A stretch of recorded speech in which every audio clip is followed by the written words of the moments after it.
Chapter 15. The Floods. The path they followed did not go straight up to the heights, but sloped gently to the mountainside. The mist still shrouded everything, and indeed grew a little thicker. All three walked in silence, occupied with different thoughts. Much Afraid was thinking of the promise the shepherd so recently had given her. "Behold, I come quickly, and will give thee thy heart's desire." Suffering and sorrow, perhaps, were thinking of the answer they had received to the question asked of him at parting. Whether or not this was so there was no indication, for they walked in complete silence, though the help they gave their lame companion was, as she noticed it, even more gentle and untiring than before. Toward evening, they came to another log cabin standing at the side of the path with the shepherd's secret mark inscribed upon the door, so they knew that they were to rest there for the night. Once inside, they noticed that someone must have been there quite recently, for a fire was burning brightly on the hearth, and a kettle of water was singing on the hob. The table, too, was laid for three, and a supply of bread and fruit upon it. Evidently their arrival had been expected, and these kindly preparations made, but of the one who had thus gone in the way before them, there was no sign. They washed themselves, and then sat down at the table, gave thanks, and ate of the prepared meal. Then, being weary, they lay down to rest, and immediately fell asleep. How long she had slept, Much Afraid could not tell, but she woke suddenly when it was still quite dark. Her companion slumbered peacefully beside her, but she knew that someone had called her. She waited in silence. Then a voice said, "Much Afraid?" "Behold me, here I am, my lord," she answered. "Much Afraid," said the voice, "take now the promise you received when I called you to follow me to the high places, and take the natural longing for human love, which you found already growing in your heart when I planted my own love there, and go up into the mountains to the place that I shall show you. Offer them there as a burnt offering unto me." There was a long silence before Much Afraid's trembling voice spoke through the darkness. "My lord, am I understanding you right?" "Yes," answered the voice. "Come now to the entrance of the hut, and I will show you where you are to go." Without waking the two beside her, she rose silently, opened the door of the hut, and stepped outside. Everything was still shrouded in mist, and the mountains were completely invisible, swallowed up in darkness and cloud. As she looked, the mist parted in one place, and a little window appeared through which the moon and one star shone brightly. Just below them was a white peak, glimmering palely. At its foot was a rocky ledge over which the great waterfall leaped and rushed down the slopes below. Only the lip of rock over which it poured itself was visible, all below being shrouded in the mist. Then came the voice, "That is the appointed place." Much Afraid looked and replied, "Yes, Lord. Behold me. I am thy handmaiden. I will do according to thy word." She did not lie down again, but stood at the door of the hut, waiting for daybreak. It seemed to her that the voice of the fall now filled the whole night and was thundering through her trembling heart, reverberating and shouting through every part and repeating again and again, "Take now the promise that I gave you and the natural human love in your heart, and offer them for a burnt offering." With the first glimmer of dawn, she bent over her sleeping companions and said, "We must start at once. I have received commandment to go up to the place where the great fall pours itself over the precipice."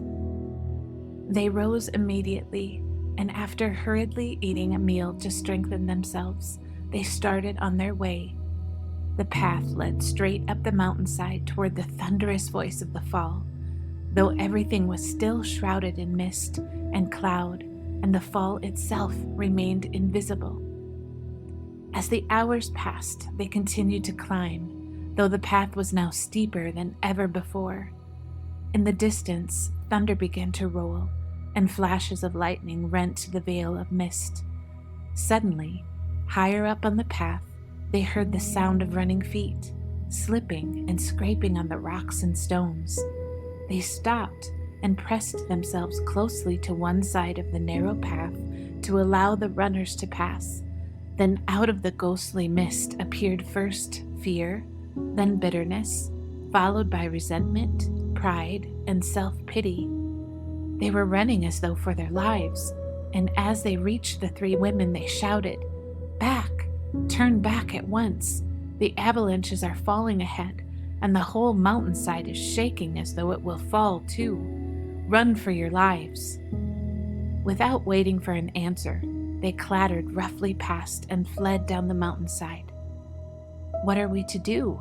asked Suffering and Sorrow, apparently at a loss for the very first time.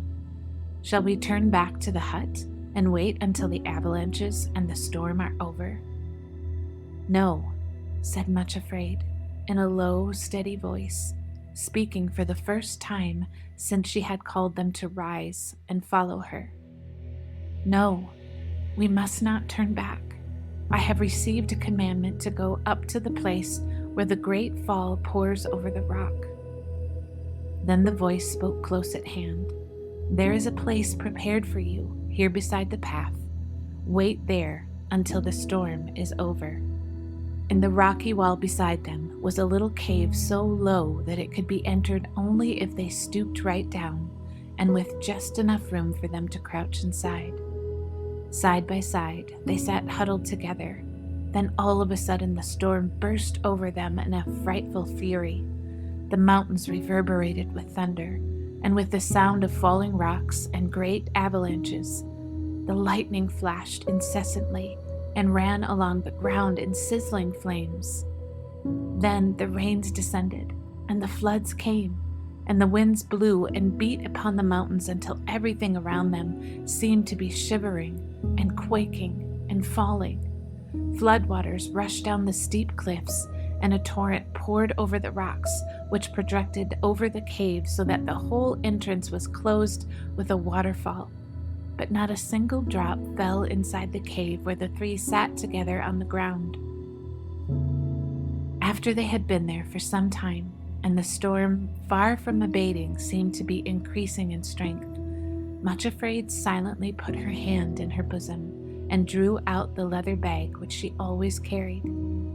Emptying the little heap of stones and pebbles in her lap, she looked at them. They were the memorial stones from all the altars which she had built along the way, from the time that she stood beside the shepherd at the pool and allowed him to plant the thorn in her heart, and all along the journey until that moment of crouching in a narrow cave upon which the whole mountain seemed to be ready to topple. Nothing was left to her but a command to offer up the promise on which she had staked her all, on the strength of which she had started on the journey. She looked at the little pile in her lap and asked herself dully, "Shall I throw them away? Were they not all worthless promises which he gave me on the way here?" Then with icy fingers she picked up the first stone and repeated the first words that he had spoken to her beside the pool. "I will make thy feet like hinds' feet, and set thee upon thine high places." Habakkuk 3:19.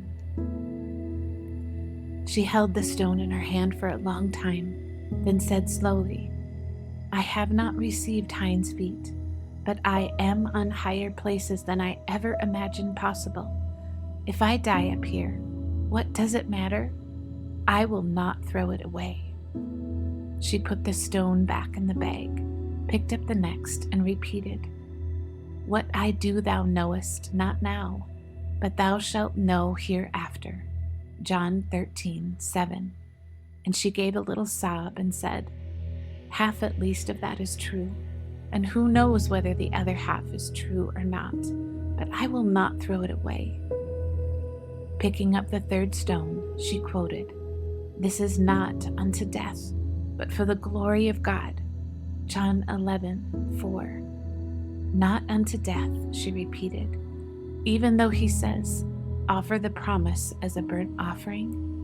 But she dropped the stone back into the bag and took the fourth. "Bread corn is bruised, but no one crushes it forever." Isaiah 28:28. "I cannot part with that," she said, replaced it in the bag, and took the fifth. "Cannot I do with you as the potter, saith the Lord?" Jeremiah 18:6. "Yes," said she, and she put it back in the bag. Taking the sixth, she repeated, "O thou afflicted, tossed with tempest, and not comforted, behold, I will lay thy stones with fair colors." Isaiah 54:11. Then could go no further, but wept bitterly. How could I part with that? She asked herself, and she put it in the bag with the others and took the seventh. "My sheep hear my voice, and they follow me." John 10:27. "Shall I not throw this one away?" she asked herself. "Have I really heard his voice, or have I been deceiving myself all this time?" Then, as she thought of his face when he gave her that promise, she replaced it in the bag, saying, "I will keep it. How can I let it go?" And took the eighth. "Now shalt thou see what I will do." Exodus 6:1. Remembering the precipice, which had seemed so terribly impossible, and how he had brought her to the top, she put the stone with the others and took the ninth. "God is not a man that he should lie. Hath he said, and shall he not do it? Or hath he spoken, and shall he not make it good?" Numbers 23:19. For a very long time, she sat trembling with that stone in her hand, but in the end she said, "I have already given the only answer possible when I told him, 'If thou canst, thou mayest deceive me.'" Then she dropped the icy cold little pebble into the bag and took the 10th. "Thine ears shall hear a word behind me saying, This is the way, walk ye in it, when ye turn to the right hand, and when ye turn to the left." Isaiah 30:21. At that she shuddered, but after a while added, "Thou hast a little strength, and hast thou not denied my name? Hold that fast which thou hast, that no man take thy crown." Revelation 3:8-11. Returning the 10th stone to the bag, after a long pause, she picked up an ugly little stone lying on the floor of the cave and dropped it in beside the other 10, saying, "Though he slay me, yet will I trust him." Job 13:15. Tying up the bag again, she said, "Though everything in the world should tell me that they are worthless, yet I cannot part with them," and put the bag once again in her bosom. Sorrow and her sister had been sitting silently beside her, watching intently as she went over the little heap of stones in her lap. Both gave a strange laugh, as though of relief and thankfulness, and said together, "The rain descended, and the floods came, and the winds blew, and beat upon the house, and it fell not, for it was founded upon a rock." Matthew 7:25. By this time the rain had ceased. The cataract was no longer pouring over the rocks, and only a light mist remained. The rolling of the thunder and the roar of the avalanches were fading away into the distance, and as they looked out of the cave, up from the depths beneath them came through the wreaths of mist the clear, jubilant notes of a bird. It might have been brother to that which sang in the dripping woods at the foot of the high places. "He's gotten the victory! Hurrah! He's gotten the victory! Hurrah!" As the pure, clear notes came floating up to them, The icy coldness in the heart of Much Afraid broke, then melted away. She pressed her hands convulsively against the little bag of stones as though it contained priceless treasure which she had thought lost, and said to her companions, "The storm is over. Now we can go on our way." From that place on, it was very steep going, for the path now went straight up the mountainside, so straight and steep that often Much Afraid could hardly do more than crawl forward on hands and knees. All along she had hoped that the higher she went and the nearer she got to the high places, the stronger she would become and the less she would stumble. But it was quite otherwise. The higher they went, the more conscious she was that her strength was leaving her, and the weaker she grew, the more she stumbled. She could not help dimly realizing that this was not the case with her companions. The higher they went, the more vigorous and strong they seemed to become. And this was good, because often they had almost to carry Much Afraid, for she seemed utterly spent and exhausted. Because of this, they made very slow progress indeed. On the second day, they came to a place where a little hollow in the mountainside formed a tiny plateau. Here, a spring bubbled out of the cliff and trickled across the hollow and down the side of the mountain in the little waterfall. As they paused to rest, the voice said to Much Afraid, "Drink of the brook at the side of the way and be strengthened." Stooping down at the spring where it bubbled up from between the rocks, she filled her mouth with water, but as soon as she swallowed it, found it so burning and bitter that her stomach rejected it altogether, and she was unable to retain it. She knelt by the spring, gasping for a moment, and then said very quietly and softly through the silence, "My lord, it is not that I will not, but that I cannot drink of this cup." "There is a tree growing beside this spring of Mara," answered the voice. "Break off a piece of branch, and when you have cast it into the waters, they will be sweetened." Much Afraid looked on the other side of the spring and saw a little stunted thorn tree with but one branch growing on either side of the splintered trunk, like the arms of a cross. They were covered all over with long, sharp spines. Suffering stepped forward, broke off a piece of the thorn tree, and brought it to Much Afraid, who took it from her hand and cast it into the water. On doing this, she stooped her head again to drink. This time she found that the stinging, burning bitterness was gone, and though the water was not sweet, she could drink it easily.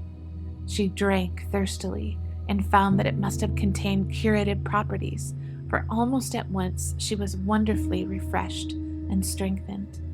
Then she picked up her 12th and last stone there beside the water of Mara and put it into her bag. After they had rested a little while, she was able to resume the journey, and for a time was so much stronger that although the way was even steeper than before, she was not nearly so faint and exhausted. This greatly comforted her, for by that time she had only one desire in her heart, to reach the place appointed and fulfill the command which had been given her before her strength ebbed away altogether. On the third day, they lifted up their eyes and saw the place afar off, the great rock cliff and the waterfall, and continuing up the rocky path at midday, they came through the shrouding mist to the place which had been appointed.